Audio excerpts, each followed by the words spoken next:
Hello friends, welcome back to my kitchen cabinet. இன்றைக்கி எல்லாருக்கும் பிடித்தமான ரொம்ப ஈஸியாக செய்யக்கூடிய தேங்காய் பர்ஃபி எப்படி பண்ணுறதுன்னு பார்க்கலாம். இந்த பர்ஃபி செய்கிறதுக்கு இன்க்ரீடியன்ட்ஸ் கூட ரொம்ப குறைவு தான். முதல்ல இந்த பர்ஃபி செய்ய ஸ்டார்ட் பண்ணுறதுக்கு முன்னால் ஒரு பிளேட்லேயும் கத்திலையும் இது போல் நெய்யை க்ரீஸ் பண்ணி வச்சுக்கோங்க. தேங்காய் பர்ஃபி செய்கிறதுக்கு முதல்ல ஒரு தேங்காயை இது போல் சின்ன துருவலாக துருவி எடுத்துக்கோங்க. ஒருவேளை துருவ முடியலைன்னா தேங்காயை கீறிட்டு அதில் உள்ள ப்ரௌன் போர்ஷனை எடுத்துடுங்க. அதுக்கப்புறம் மிக்சியில் போட்டு விட்டு கிரைண்ட் பண்ணிக்கோங்க. துருவும்போது கேர்ஃபுல்லாக சின்ன சின்ன பீசஸ் எதுவும் இல்லாமல் ஒரே மாதிரி ஈவனாக துருவிக்கோங்க. இந்த பர்ஃபி ஃப்ரெஷ்ஷான தேங்காயில் பண்ணால் தான் நல்லாயிருக்கும். இந்த துருவல் இந்த கப்புக்கு 1 கப் அளவு இருக்குது.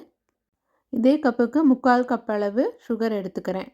ஸ்வீட் கொஞ்சம் அதிகமாக வேணும்னா 1 கப்பு கூட நீங்கள் எடுத்துக்கலாம். ஃப்ளேவருக்காக 1 டீஸ்பூன் அளவு பிடித்த ஏலக்காய் எடுத்திருக்கேன். இப்போ ஒரு கடாயை நல்லா சூடு பண்ணிவிட்டு அதில் 1 டேபிள் ஸ்பூன் நெய் ஆட் பண்ணியிருக்கேன். அதில் தேங்காய் துருவலை ஆட் பண்ணி மீடியம் ஃப்ளேமில் வச்சு வதக்கிக்கலாம். இப்படி வதக்கி செய்கிறதுனால 8லேருந்து 10 நாள் வரைக்கும் இந்த பர்ஃபி கெட்டு போகாது.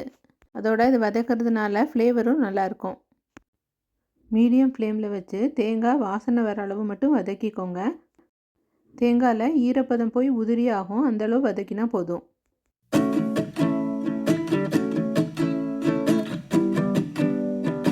ஸ்டவ் ஆஃப் பண்ணிவிட்டு தேங்காயை வேறு பாத்திரத்தில் ஆற வச்சுக்கோங்க. இப்போ அதே கடாயை ஸ்டவ்வில் வச்சுட்டு 3/4 கப் அளவு சுகர் ஆட் பண்ணிக்கிறேன். அதோடு கூட 1/2 கப் அளவு தண்ணி ஆட் பண்ணி கரண்டியால் ஈவனாக மிக்ஸ் பண்ணி கரைச்சிக்கலாம். லேசாக கரைய தொடங்கினதும் ஸ்டவ் ஆன் பண்ணிக்கோங்க. இப்போது சுகர் நல்லா கரைஞ்சாச்சு. சுகரில் அழுக்கு எதுவும் இருக்கிற மாதிரி இருந்ததுன்னா இது மேலே 2 டேபிள் ஸ்பூன் அளவு பால் ஆட் பண்ணிக்கோங்க. சுகர் கொதிக்கும்போது நுர மாதிரி வரும். அதை சின்ன டீ வடிகட்டால் எடுத்து ரிமூவ் பண்ணிடலாம். இப்போது பாகு நல்லா கொதித்து அதில் உள்ள ஈரப்பதெல்லாம் போயாச்சு. கரண்டியிலேருந்து எடுத்து விழும்போது இது மாதிரி ஒரு கம்பி மாதிரி விழும். அதே போல் கையை ஈரப்படுத்திட்டு எடுத்து பாருங்கள், இது மாதிரி ஒரு கம்பி பதம் வரும். இந்த டயத்தில் ஸ்டவ் ஆஃப் பண்ணிவிட்டு ஏலக்காய் பொடி அதில் ஆட் பண்ணி கலந்துக்கிறேன்.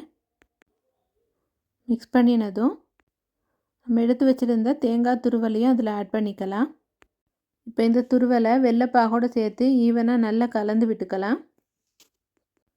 லம்ஸ் எதுவும் இல்லாமல் நல்லா கலந்ததுக்கு அப்புறமா ஸ்டவ் ஆன் பண்ணிக்கோங்க.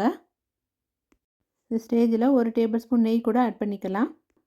ஸ்டவ்வை மீடியம் ஃப்ளேமில் வச்சு ஈவனாக கலந்து விட்டுக்கிட்டே இருங்க.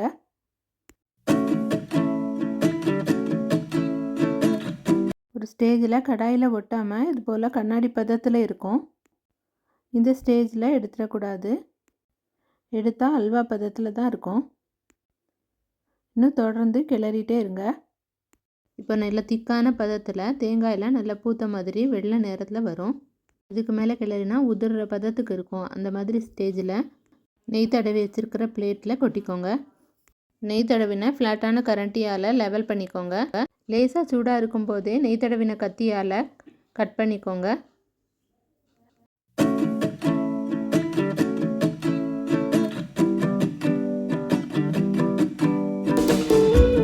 கம்ப்ளீட்டாக ஆறுனதுக்கப்புறமா இது போல் பீசஸ் எல்லாம் தனியாக எடுத்துடுங்க. இந்த பர்ஃபி வெளியில் மட்டும் இல்லாமல் உள்ளேயும் நல்லா சாஃப்டாக இருக்கும். இந்த தீபாவளிக்கு இந்த தேங்காய் பர்ஃபியை நீங்களும் செஞ்சு பார்த்துட்டு உங்கள் ஃபீட்பேக்கை சொல்லுங்கள். அடுத்த ரெசிபியில் பார்க்கலாம். தேங்க்யூ ஃபார் வாட்சிங்.